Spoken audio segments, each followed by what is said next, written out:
sa isang tahimik na baryo sa Quezon, kung saan puro niyugan ng tanawin at halimuyak ng bagong tapal na lupa ang amoy sa umaga. Nakatira si Andres, kilala ng lahat bilang amang magtutuba.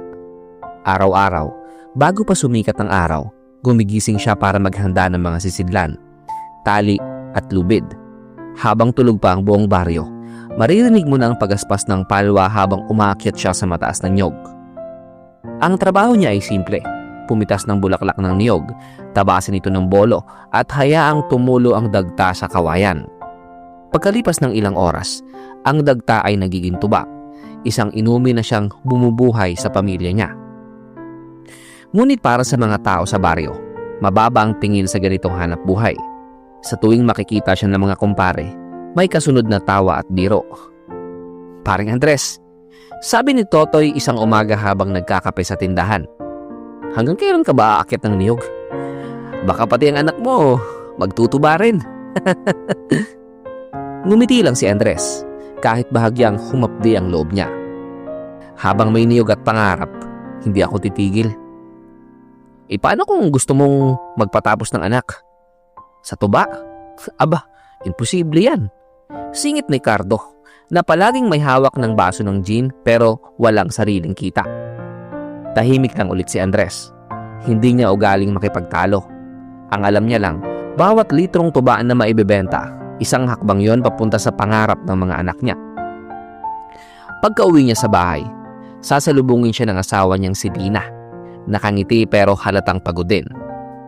"Andres, may 2 kilo tayong bigas. Sapat na yan hanggang bukas." "Salamat, Nay," sabi niya habang inaabot ang bayong. "Ito dagdag para may pangbaon si Rica bukas." Ang panganay nilang si Rica ay nasa huling taon ng high school. Masipag, matalino, at pangarap maging guro. Ang bunso naman na si Elmo, tahimik ngunit mahusay sa matematika. Gustong maging inhenyero balang araw. Kada gabi, habang pinupunasan ni Andres ang mga kalyo sa palad, pinagmamasdan niya ang mga anak na nag-aaral sa ilalim ng dilaw na bumbilya. Sa isip niya, sana sa isang araw, hindi na ako kailangang umakyat ng niyog para lang mabigyan sila ng kinabukasan. Lumipas ang mga buwan.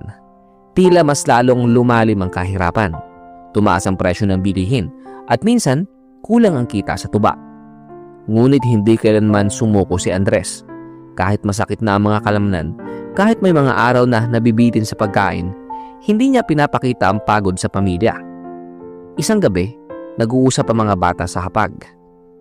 "Pa," tanong ni Rica, "kung sakali pong makapasok ako sa kolehiyo sa Maynila, papayag po ba kayo?" Napatingin si Andres kay Lina. Alam niyang malaking gastos yon. Pamasahe, upa, pagkain. Ngunit nang makita niya ang kislap sa mata ng anak, ngumiti siya. "Kung pangarap mo yan, anak, susuportahan kita. Kahit sa tuba lang ako kumikita, gagawa tayo ng paraan." "Pero pa," singit ni Elmo, "sapat ba yung kita mo?"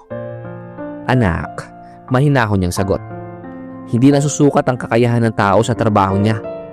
Ang sukatan kung gaano siya kahanda magsakripisyo para sa pamilya." Tahimik ang buong bahay. Tanging langit-ngit ng niyog sa labas ang maririnig.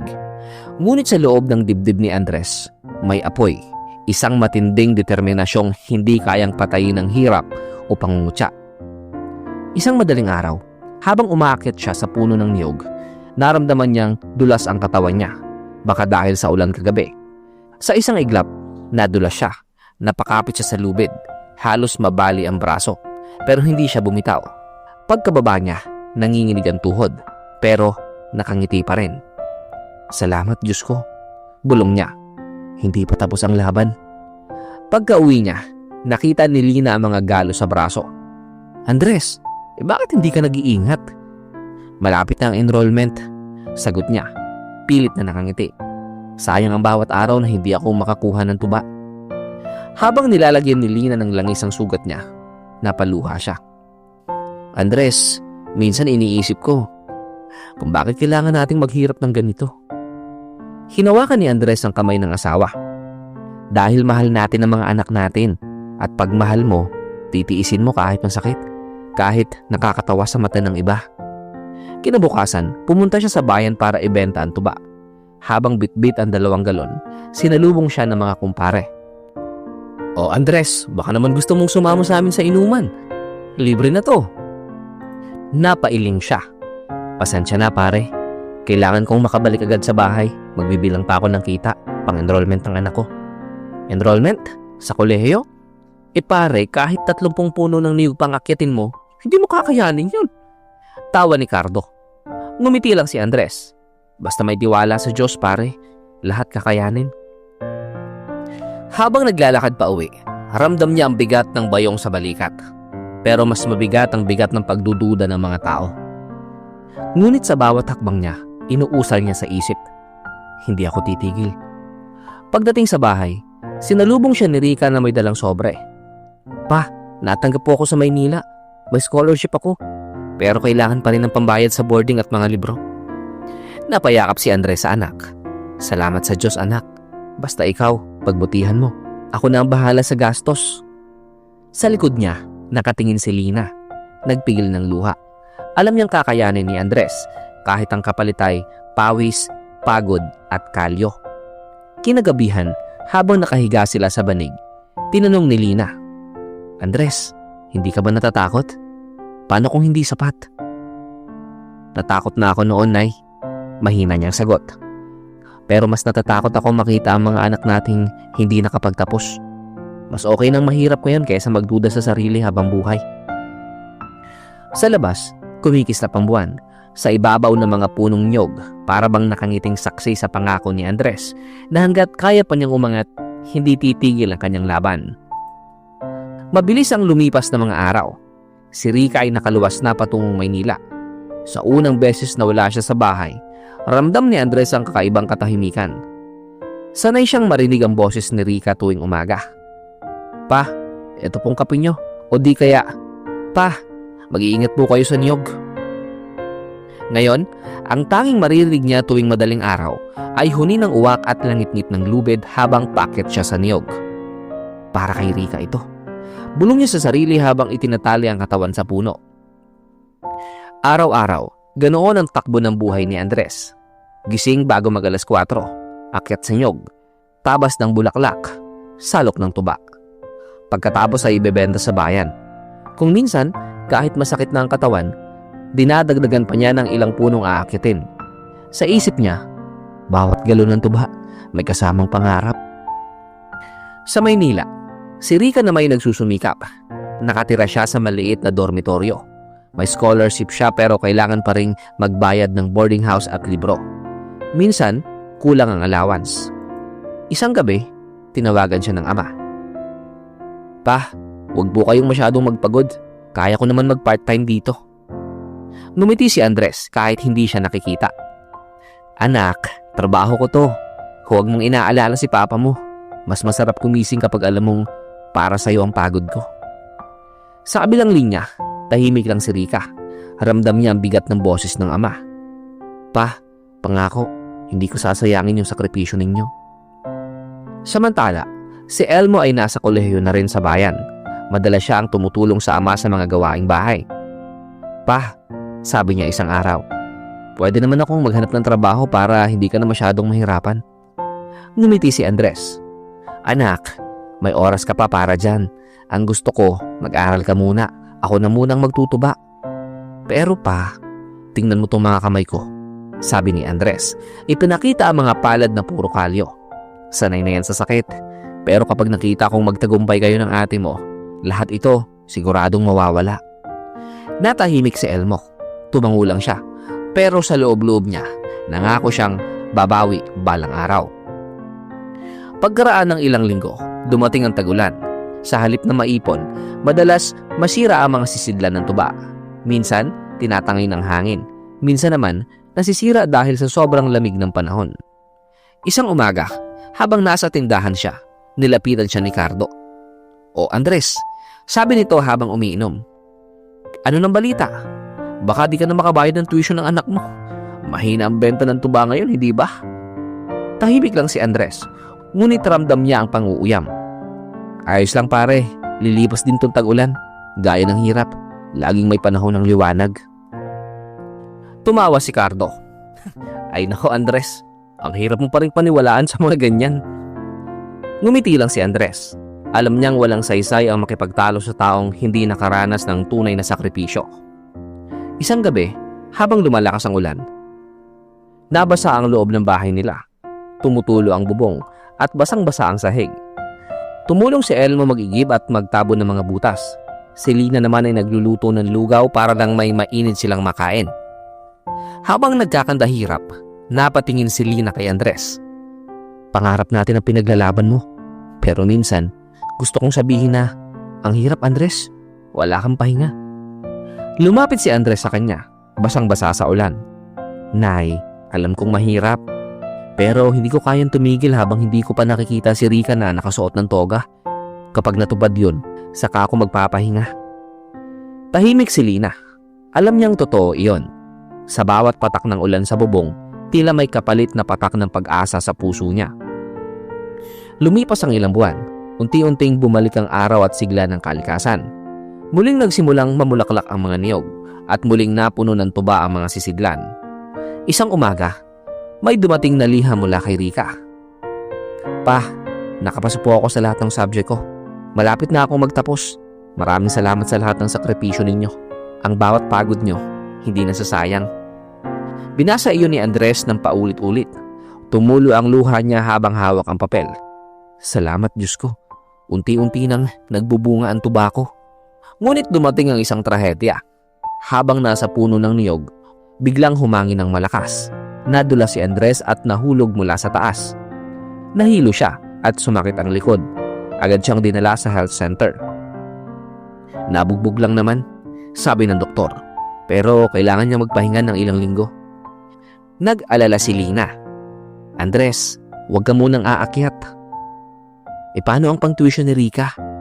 Malapit ang graduation niya. Hayaan mo na muna yan Andres. Sabi ni Lina, pinipigil ang luha. Mas importante ka kesa sa lahat. Ngunit hindi mapakali si Andres. Ilang araw pa lang mula nang maaksidente siya, bumalik na siya sa pagtutuba. Mabagal, masakit, pero tuloy pa rin. Isang gabi, kinausap siya ni Elmo. Pa, hindi ko kayang makita kang nagkakaganyan. Ako na lang po ang tutulong, kahit part-time lang. May kita rin ako. Napailing si Andres. Hindi pa oras mo anak. Ang trabaho ng ama, tiisin ang hirap para hindi maramdaman ng anak. Ngunit sa mga mata ni Elmo, nakita niya ang parehong apoy na meron siya noon. Tahimik, pero matindi. Pa, sabi ni Elmo, minana ko sa iyo yung tapang. Pero baka panahon na rin para ipasa mo sa amin yung laban. Hindi nakasagot si Andres. Sa unang pagkakataon, napaisip siya. Totoo, matanda na siya. Pero sa kabila ng lahat, ramdam niya rin ang kakaibang saya dahil lumaki ang mga anak niyang marunong tumayo sa sariling paa. Lumipas ang mga linggo, nakatanggap siya ng isa pang liha mula kay Rika.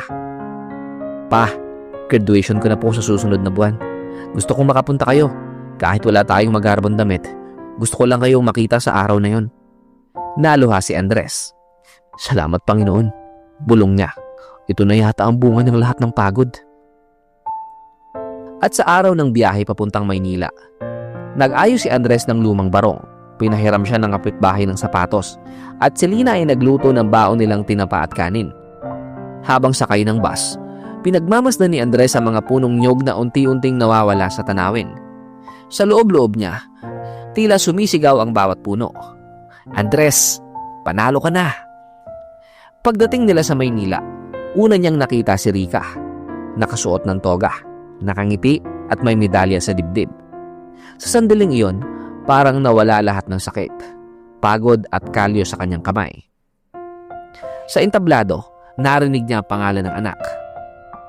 Rika Salcedo, cum laude. Tumayo si Andres, pinipigil ang luha. Ang anak ng magtutuba, cum laude. Nang matapos ang seremonya, tumakbo si Rika sa kanya. Pa, yakap niya ito ng mahigpit. Kung hindi dahil sa inyo, hindi ko ito maaabot. Anak, sagot ni Andres, halos maiyak. Ang diploma mo, yan ang pinakamatamis na tuba na natikman ko. Pagbalik ni Andres at ng pamilya sa baryo matapos ang graduation ni Rica, hindi pa rin siya makapaniwala sa lahat ng nangyari. Sa loob ng maraming taon ng pagtutuba, sa bawat patak ng pawis, sa bawat sakit ng kalamnan, ngayon ay may bunga na. Habang nakaupo siya sa ilalim ng lumang niyog, hawak ang diploma ng anak, napaluha siya. Akala ko noon hanggang dito lang ang kaya ko, bulong niya. Pero pinatunayan ni Rica na kahit galing sa lupa ang buhay natin, kaya rin nating umabot sa langit. Pagdating nila sa baryo, sinalubong sila ng mga kapitbahay. Ang ilan, tahimik lang. Ang iba naman, halatang nagulat. Si Cardo, ang kumpare niyang laging bumabatikos noon, ay napakamot sa ulo.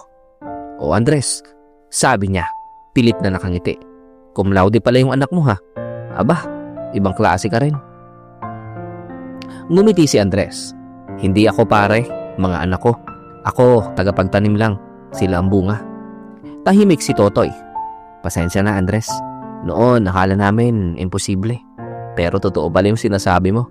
Basta may tiyaga, may pag-asa." Tinapik ni Andres ang balikat nila. "Walang problema mga pare. Masaya ako na may natutunan tayo lahat. Hindi kailangang mataas ang trabaho para magkaroon ng mataas na pangarap." Sa mga sumunod na buwan, si Rica ay nagsimulang magtrabaho bilang guro sa bayan. Malapit lang, kaya madalas siyang umuwi tuwing weekend. "Pa," sabi niya isang gabi, "may sweldo na ako. Gusto kong tumulong sa bahay at gusto ko rin si Elmo naman ang susunod." Ngumiti si Andres. "Anak, hindi mo kailangang bayaran ng sakripisyo ko. Iba na ang gantimpala ko, ang makita ka nagtagumpay." "Pero pa," pilit ni Rica, "kung wala kayo, hindi ako nakarating dito. Kaya hayaan niyo akong tumulong ngayon." Napangiti si Andres. "O sige anak, pero tandaan mo, huwag kang matutong umasa. Ang gusto ko lang, matuto kang magsikap gaya ko." Samantala, si Elmo ay nasa huling taon na ng engineering. Tahimik siyang nag-aaral, ngunit ramdam ni Andres ang bigat ng responsibilidad na nararamdaman ng anak. Isang gabi, napansin niyang gising pa si Elmo. "O anak, bakit hindi ka pa natutulog?" Tinatapos ko lang tong project pa. Gusto kong makapasa agad para makatulong din ako sa inyo." Lumapit si Andres at tiningnan ang ginagawa ng anak. "Alam mo anak," sabi niya, "ang bawat linya dyan sa drawing mo, parang lubid sa nyog. Kailangan matibay, kasi yan ang magpapatatag ng pundasyon mo." Tumango si Elmo. "Salamat pa. Alam kong lahat ng ginagawa mo, hindi mo kailanman tinigilan kahit mahirap. Gagawin ko rin yun." Isang araw, habang nasa bayan si Andres para magbenta ng tuba, nilapitan siya ng isang binata. "Kay Andres, ikaw po ba yung magtutuba na ama ni Ma'am Rica?" "Oo anak, bakit?" Kasi po pinag-uusapan po kayo sa bayan. Sabi nila kayo raw ang inspirasyon ng anak ninyo. Gusto ko po kayong kunan ng istorya para sa lokal na pahayagan." Natawa si Andres. "Ako? Aba, hindi ko naman alam kung may kwento ang buhay ko eh." "Meron po tay," sagot ng binata. "Kwento ng sakripisyo, tiyaga at tagumpay. Hindi lang po yan kwento ng tuba, kundi kwento ng isang ama." Lumipas ang mga linggo at lumabas nga sa lokal na diaryo ang kwento ni Andres, ama ng baryo. Nagtapos ang 2 anak sa pagtutuba. Naging usap-usapan iyon sa buong lugar. Ang mga dati niyang kumpare halos hindi makapaniwala. Ang iba, nagsimulang magbago ng pananaw. May mga kabataang lumapit kay Andres para magtanong kung paano niya nakaya ang ganoong hirap. "Simple lang anak," sagot niya. "Kapag mahal mo ang pamilya mo, walang trabaho ang mababa. Ang importante, marangal at may puso." Pagkalipas ng 1 taon, nakapagtapos na rin si Elmo.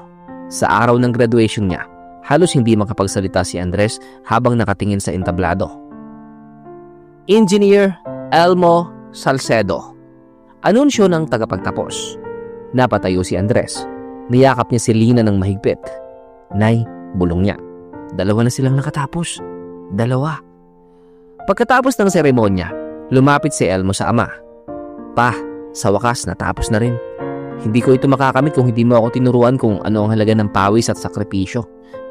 Ngumiti si Andres. "Anak, ang totoo, ako ang natuto sa inyo. Tinuruan niyo kung hindi lang magtrabaho, kundi maniwala." Ilang buwan ang lumipas at si Elmo ay nagsimulang magtrabaho sa isang construction firm. Sa unang sweldo niya, bumili siya ng bagong kahoy at yero. "Pa," sabi niya, "ipapaayos ko na yung bubong natin. Wala nang tagas tuwing umuulan. Napaluha si Lina. Salamat anak, ang bait talaga ng Diyos. Pa, dagdag ni Elmo. Ayoko na rin nakikita kang umaakit sa nyog. Ako na po ang bahala. Ngumiti si Andres. Hindi mo kailangang palitan ako anak. Pero kung gusto mong tumulong, matutuwa ako. At mula noon, hindi na madalas umakyat si Andres sa nyog. Minsan na lang, kapag gusto niyang makalanghap ng hangin at maalala kung saan siya nagsimula. Isang hapon, habang sabay-sabay silang kumakain, nagtanong si Rica. Pa, hindi mo ba namimiss ang pagtutuba? Ngumiti si Andres. Ang tuba anak, hindi ko nakakalimutan. Kasi yun na nagturo sa akin ng lahat. Tiyaga, disiplina at pagmamahal. Pero higit sa lahat, tinuruan akong umasa sa Diyos. Tahimik silang lahat. Sa labas, tila kumikindot ang araw sa pagitan ng mga dahon ng nyog. Pa, sabi ni Elmo, kung wala yung tuba, baka wala rin tayo sa ganitong lamesa ngayon. Ngumiti si Andres. Tama ka anak, ang tuba ang ugat ng lahat ng bunga natin. Kinabukasan, dumating si Cardo sa bahay. May dalang bote ng tuba. Pare, sabi niya, ito, ako ang may gawa niyan. Gusto kong matutunan yung proseso mo. Natawa si Andres. Aba, Cardo, dati tinatawanan mo tong trabaho ko ah. Pare, sagot ni Cardo.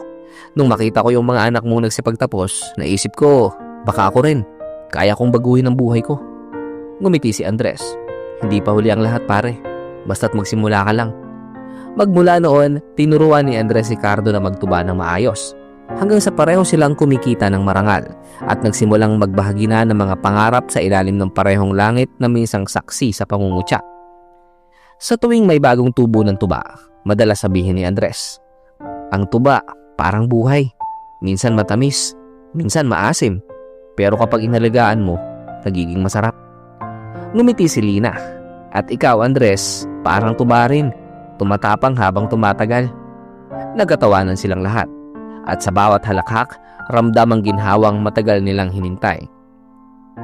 Lumipas ang mga taon at unti-unting nagbago ang takbo ng buhay ng pamilya ni Andres.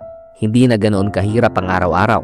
May maayos na bahay na sila. May maliit na motorsiklo si Elmo para makapasok sa trabaho. At si Rica na may tuloy-tuloy sa pagiging guro sa bayan. Ngunit kahit nakaangat na sila, hindi pa rin nagbago si Andres. Araw-araw pa rin siyang gigising ng maaga. Sisilip sa mga nyog at aakyat minsan para lang silipin kung maayos pa ang mga sugat ng puno. Pa, sabi ni Rica minsan, ba't hindi ka na lang magpahinga? Meron naman na tayong ipon. May trabaho na kami ni Elmo. Hindi mo na kailangang umakyat dyan. Ngumiti si Andres. Hindi ito tungkol sa pera anak. Ang pagtutuba, bahagi na ng pagkatao ko. Para itong panalangin. Kapag tinigilan mo, para kang nabubulok sa loob. Natawa si Rica. Pero sa mata niya, may halong awa. Alam niyang kahit matanda na ang ama, hindi nito kayang iwan ang hanap buhay na tumulong magtapos sa kanila. Isang hapon, nagkayayaan ang buong pamilya na magpunta sa bayan. May pa-award si Rica. Isa siya sa mga guro na kinilala dahil sa dedikasyon sa pagtuturo. Habang tinatanggap niya ang plake sa entablado, tumingin siya sa likod ng audience. Nandoon si Andres, nakangiti, suot ang lumang polo na ginamit din noong graduation ni Rica. Sa tabi niya si Lina, maingat na pinupunasan ng pawis ng asawa. Pagka-uwi nila, sabay-sabay silang kumain ng nilagang saging at tinapay. Pa, sabi ni Rica, itong plake para sa inyo to. Dahil kung hindi dahil sa sakripisyo ninyo, wala ako rito. Ngumiti si Andres. Anak, huwag mong ibalik sa akin yan. Ang mga gantimpala para sa mga nagsumikap. Ako, masaya sa mga ngiti nyo. Pero pa, dagdag ni Elmo, gusto naming maramdaman mo na hindi na sayang ang lahat. Tahimik si Andres. Tumingin siya sa mesa sa gitna nito. May bote ng tuba na parang simbolo ng lahat ng pinagdaanan niya. Hindi kailanman nasayang, sabi niya, kasi bawat patak nito may kasamang dasal. Makalipas ang ilang linggo, napansin ni Lina na madalas na si Andres ay napapagod agad. Andres, sabi niya isang gabi, baka naman patingnan mo na yung likod mo. Parang ang bilis mo nang hingalin ngayon. Ngumiti lang siya. Siguro dala lang ng edad, pero sige, bukas magpapatingin ako. Kinabukasan, hindi siya umakyat sa nyog. Sa halip, umupo siya sa ilalim ng pinakamatandang puno kung saan siya unang nagtuba. nakatingin sa langit, tila may kausap. "Salamat Diyos," bulong niya. "Kung hanggang dito lang ako, ayos na. Naitaguyod ko ang pamilya ko. Hindi dahil sa lakas, kundi sa tulong mo."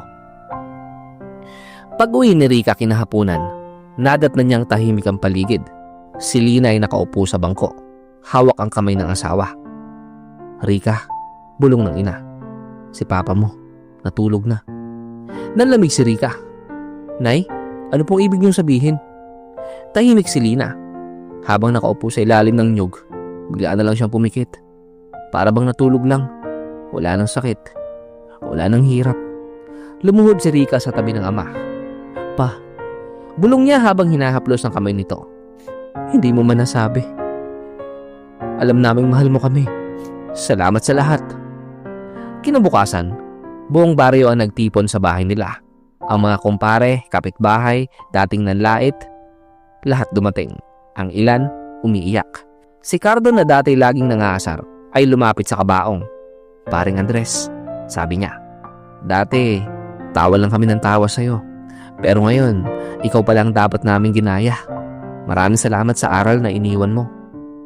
Ang buong baryo ay nagluksa. Pero higit pa roon, nagdiwang sa alaala ng isang amang hindi kailanman sumuko. Makalipas ang libing, napagpasyahan ni Rica at Elmo na ipagpatuloy ang negosyo ni Andres. "Pa," sabi ni Rica habang nakatingin sa mga nyog, "ipinapangako naming hindi namin pababayaan to. Ang tuba mo, magiging inspirasyon ng iba." Ginawa nilang maliit na negosyo ang pagtutuba, pero hindi para sa sariling yaman. Ang kita ay ginagamit nila para tumulong sa mga kabataang gustong mag-aral, ngunit walang kakayahan. Tinawag nila ang programa na Tuba ni Ama Scholarship. Naging viral sa social media ang kwento nila. May nag-post sa Facebook ng larawan ni Andres at ng lumang bote ng tuba at may caption, "Hindi mo kailangan maging mayaman para makatulong. Minsan, sapat na ang puso ng isang magtutuba." Libo-libo ang nag-share, maraming naantig, marami ang napaluha. Sa mga komento may nagsulat, "Ito ang tunay na tatay. Tahimik pero puno ng dangal. Sana lahat ng ama may puso gaya ni Andres." Ilang taon nang lumipas at lumaki na ang proyekto. Si Rica, kilalang guro sa buong lalawigan. Si Elmo, may sarili ng construction firm. Pero tuwing linggo, pareho silang bumabalik sa baryo. Dala ang mga anak, mga apo at bote ng tuba na laging nakahain sa mesa. "Para kay Lolo Andres," sigaw ng mga bata tuwing nagtutustusan sila ng tagay. At sa bawat lagok ng tuba, tila ba naririnig pa rin nila ang tinig ni Andres sa hangin. "Anak, huwag kayong mahihiyang magsimula sa lupa. Doon tumutubo ang mga pangarap." Maraming taon na lumipas, pero ang pangalan ni Andres, ang amang magtutuba, ay hindi nakalimutan ng baryo. Sa tabi ng lumang nyog kung saan siya huling natulog, itinayo ni Rica at Elmo ang isang maliit na kubo. Sa harap nito, may nakasulat sa kahoy na plake, "Dito nakaupo si Andres, ang amang magtutuba." Sa bawat patak ng tuba, may halong pawis, luha at pagmamahal. Ang tunay na kayamanan ay hindi nasa bulsa, kundi sa puso. Ang dignidad ng isang tao ay hindi nasusukat sa uri ng kanyang trabaho, kundi sa katapatan ng kanyang puso at sakripisyong ginagawa para sa pamilya. Ang tuba ni Andres ay simbolo ng pawis ng lahat ng ama. Marangal, mapait minsan, pero nagbibigay buhay sa mga pangarap ng kanilang mga anak.